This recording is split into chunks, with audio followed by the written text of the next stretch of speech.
How often should you audit your preventive maintenance schedule? The best changes are always born from a pain.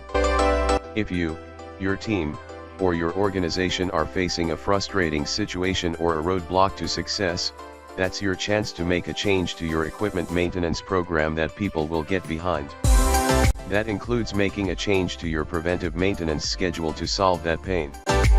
But obstacles aren't always obvious. Sometimes, you need to go looking for them. In that case, for how often you should conduct an audit of your preventive maintenance tasks.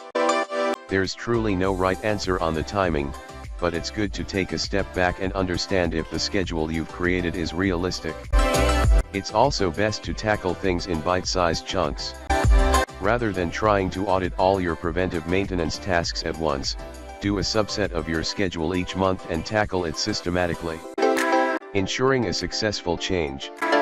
If you want your change to stick, you need to get your team on board.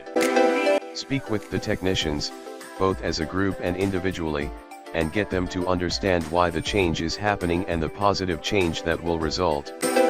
Next, you have to make sure that the process change you implemented is having the desired result. Examine production schedules and work orders post-change and look for trends once again.